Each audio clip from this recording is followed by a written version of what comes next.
In 1983, a team of deeply pious scientists conducted a radical experiment in an undisclosed facility. The scientists had theorized that a human without access to any senses or ways to perceive stimuli would be able to perceive the presence of God.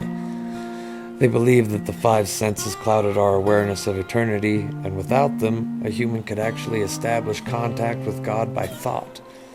An elderly man who claimed to have nothing left to live for was the only test subject to volunteer.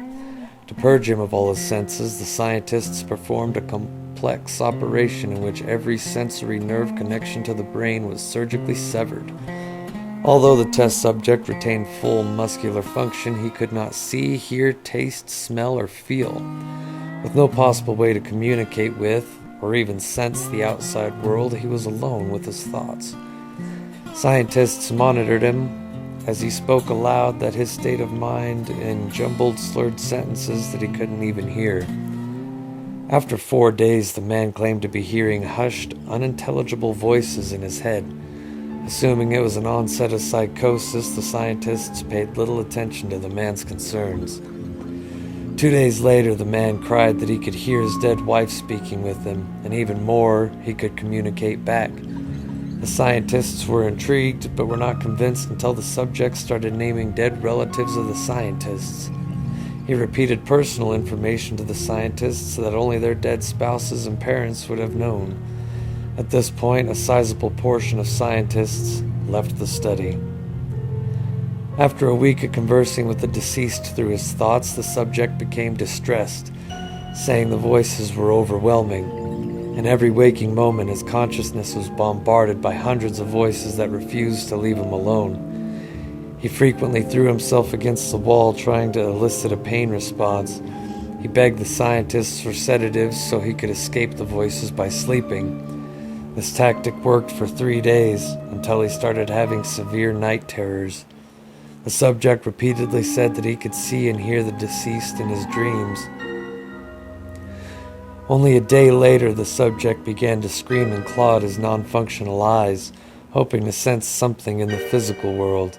The hysterical subject now said the voices of the dead were deafening and hostile, speaking of hell and the end of the world. At one point he yelled, "No heaven! No forgiveness!" for 5 hours straight. He continually begged to be killed, but the scientists were convinced that he was close to establishing contact with God. After another day, the subject could no longer form coherent sentences. Seemingly mad, he started to bite off chunks of flesh from his arm. The scientists rushed into the test chamber and restrained him to a table so he could not kill himself. After a few hours of being tied down, the subject halted his struggling and screaming. He stared blankly at the ceiling, his teardrops silently streaked across his face. For 2 weeks, the subject had to be manually rehydrated due to the constant crying. Eventually, he turned his head and, despite his blindness, made focused eye contact with the scientist for the first time in the study. He whispered, "I have spoken with God, and He has abandoned us." And his vital signs stopped. There was no apparent cause of death.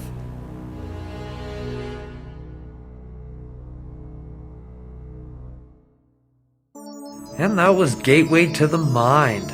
I had to put something out for you guys. I know I've been a little bit behind trying to get Chapter 3 done and collaborating with a lot of the people that are helping me out on the Mr. Creepypasta Amino app.